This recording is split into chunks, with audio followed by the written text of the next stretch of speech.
तो जय हिंद साथियों, नमस्कार। आशा करते हैं अच्छे होंगे। हम आपके लिए फिर से एक नई भर्ती के बारे में जानकारी लेकर आए हैं और ये भर्ती है जीडीएस की, यानी भारतीय ग्रामीण डाक सेवक की भर्ती है और अच्छा खासा सीटों पर ये वैकेंसी आया हुआ है। 40,000 प्लस पदों पर ये वैकेंसी आया हुआ है। मात्र अगर आप 10वीं पास हैं तो इस फॉर्म को भर सकते हैं। तो पूरी जानकारी हम आपको वीडियो में देने वाले हैं कि कौन कौन इस फॉर्म को भर सकता है, कितना एज चाहिए, 10वीं में कितना परसेंट चाहिए, पूरी जानकारी आपको वीडियो में मिल जाएगा। और हमने यह लक्ष्य बनाया है कि हम अपने वीडियो के माध्यम से प्राइवेट लिमिटेड जॉब, आपको सरकारी जॉब और पार्ट टाइम जॉब, यह तीनों तरह की जॉब आपको बताएंगे। जिस जगह आप होंगे आप उसमें सिलेक्ट होकर इस बेरोजगारी के दौर से निकल जाइएगा। ठीक है दोस्तों, तो चलिए इस जीडीएस की भर्ती को हम समझाते हैं। तो देखिए, ये जो भारतीय ग्रामीण डाक सेवक की तरफ से जो भर्ती निकली हुई है, 40,000 प्लस पदों पर यह वैकेंसी आई हुई है। ठीक है, 40,000 प्लस पदों पर यह वैकेंसी आया हुआ है। फॉर्म फी कितना आपको देना है?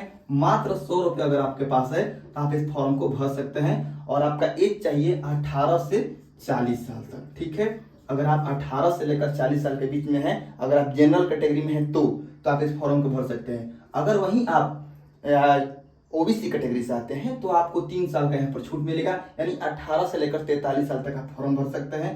अगर आप वहीं SC ST कैटेगरी से आते हैं तो आप 18 से लेकर 45 साल तक इस फॉर्म को भर सकते हैं, यानी 5 साल का यहाँ पर आपको छूट मिल जाएगा।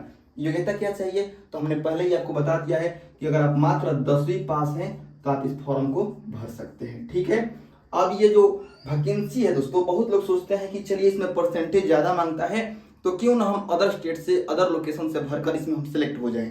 तो देखिए, इसमें क्या किया है ना आपकी बार कि know the local language and cycling, यानी आपको वहां का लोकल लैंग्वेज आना चाहिए। मान लीजिए आप असम से भर दिए, नागालैंड से भर दिए, उत्तर प्रदेश से भर दिए या कोई अन्य स्टेट से भर दिए, तो वहां का आपको जो लोकल लैंग्वेज है आपको तो पता होगा नहीं, तो लोकल लैंग्वेज अब की बार मांगा जा रहा है। ठीक है, और आपको साइकिलिंग चलाना आना चाहिए। मान लीजिए आपको डाक पहुंचाना है तो साइकिल तो चलाना आना चाहिए ना। ठीक है, अगर आपके पास बाइक है, अगर बाइक से अपना तेल जलाकर जाना चाहते हैं, पहुंचाना चाहते हैं तो कोई बात नहीं।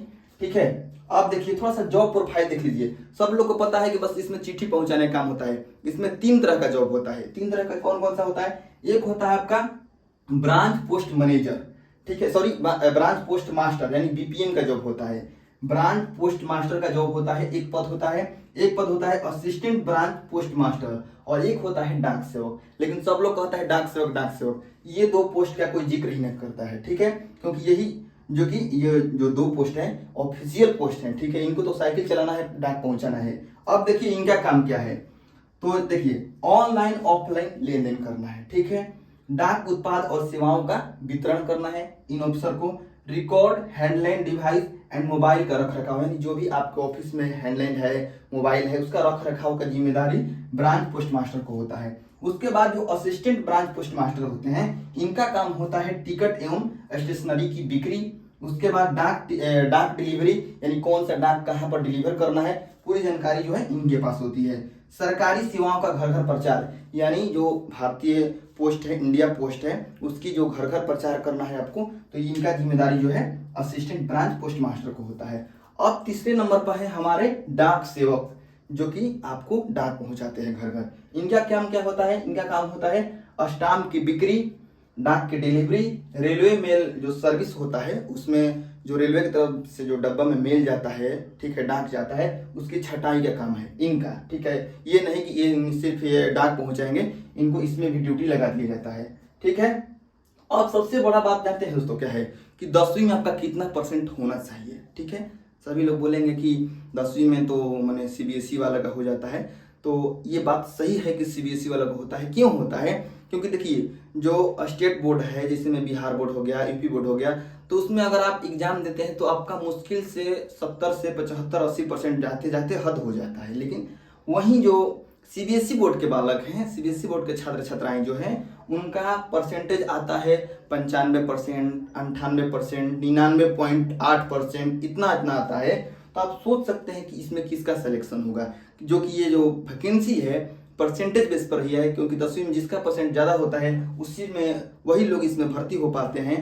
तो अगर आपको हम ये सलाह देंगे कि अगर आपका 80% प्लस है, आदि यदि आप किसी भी स्टेट से हैं, 80% प्लस है तो आप जरूर फार्म भरिए। ये मत सोचिए कि 90% वालों का या 95 वालों का ही होगा।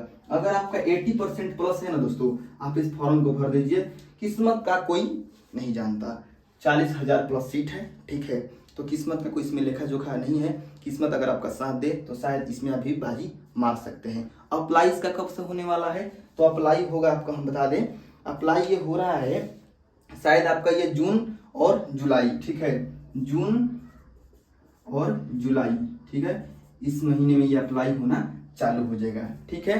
तो ये आपकी जानकारी है और आप इसको ध्यान में रखिएगा अगर आप इसमें फॉर्म भरना चाहते हैं तो ये जानकारी आपको कैसी मतलब कैसा लगा और हमारा बताने का तरीका कैसा लगा आपको जरूर बताइएगा कमेंट में। मिलते हैं नेक्स्ट वीडियो में, तब तक के लिए धन्यवाद।